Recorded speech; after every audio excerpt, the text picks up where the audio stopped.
Hello, and welcome to the Edifice of Trust podcast. The Edifice of Trust podcast is a thoughtful discussion of today's current events from the perspective of America's founding principles. Hello, everyone. I don't know if we can place all the blame for the breakup of the American-led rules-based world order on Donald Trump. Russia and China and others have been trying to smash that world order for decades.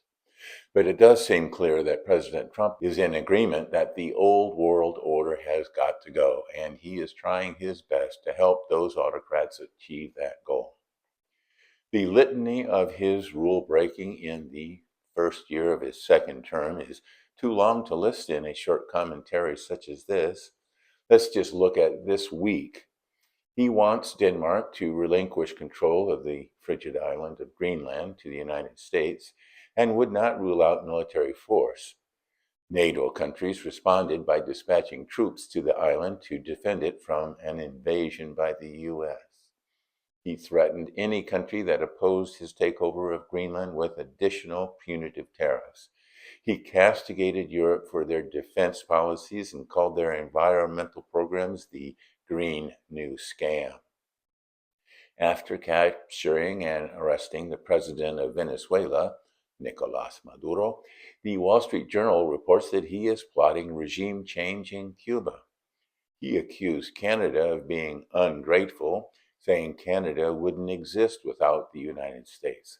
He condemned Europe for cheating the U.S. on prescription drugs, insulted the president of France, and made fun of the female prime minister of Switzerland. And Switzerland doesn't even have a prime minister. President Trump's speech to the gathered business and government elites at the World Economic Forum in Davos, Switzerland, may be the denouement of that glitzy get-together. He not only touted the economic performance of the United States under his administration, spewing unverified statistics amongst outright falsehoods, he credited his breaking of the old economic order for enabling sterling economic numbers. At Davos, he blamed the globalization of the old order for hollowing out America between the coasts, known as flyover country, and the decimation of our manufacturing industry, as did Commerce Secretary Howard Lutnick in a separate panel. Lutnick pointed out that Europe's net zero energy policy that shut down nuclear and hydrocarbon energy production made them reliant on wind and solar power that requires batteries to produce energy when there is no wind or sun. But Europe had no ability to produce batteries to supply power when the weather was uncooperative. That made their entire energy grid dependent on the world's largest battery exporter, China. Former WEF chairman Klaus Schwab said in his book, The Great Reset, that after the COVID pandemic, the entire world had a, quote, unique window of opportunity to reorient the global economy to make it greener and more fair, what he called stakeholder capitalism. But the window that opened was not toward a semi-socialist form of capitalism, but a rejection of the neoliberal capitalist system and a move toward state mercantilism to support the spheres of influence of the great powers.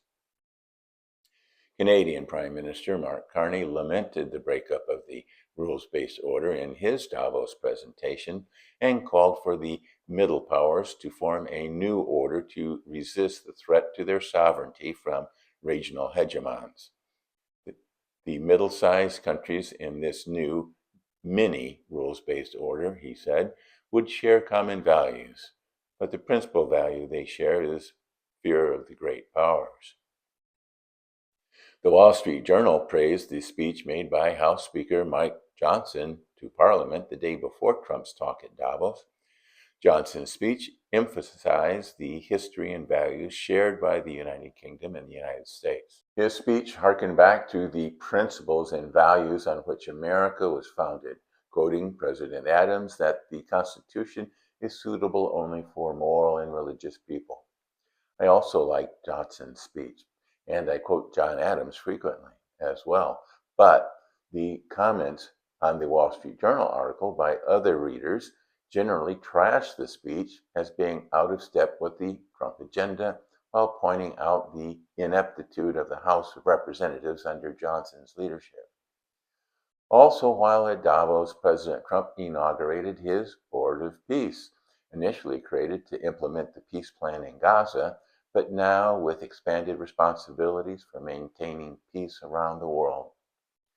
Although initially authorized by the United Nations, this expanded Board of Peace appears to be an attempt to supplant the UN Security Council. A wide range of countries have been invited to participate in this board, although many of them, such as Russia, do not share the same values as the United States. Most people would be ashamed at the blatant arrogance of the wording of the charter for this board.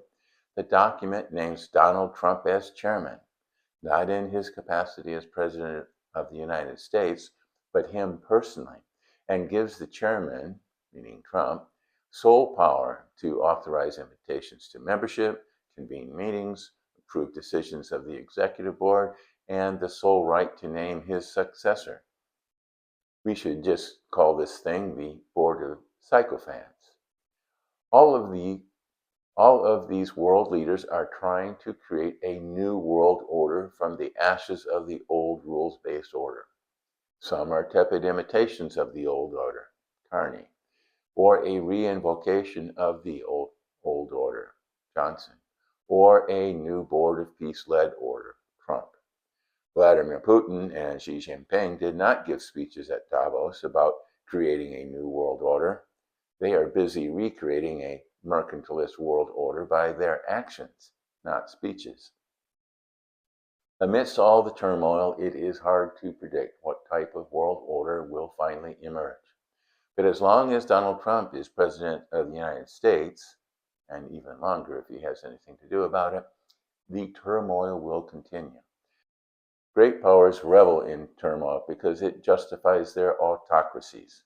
The rules-based order had many problems, but it reduced global turmoil, improved the health and extended the life of people around the world while raising billions out of poverty.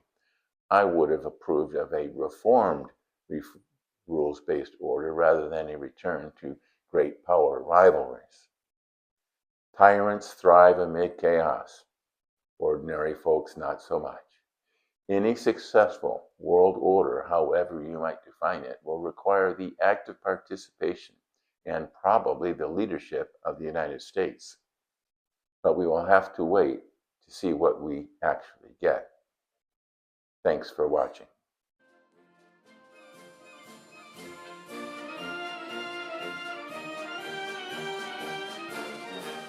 Links to source material used in preparing this podcast can be found on my website, www.edificeoftrust.com.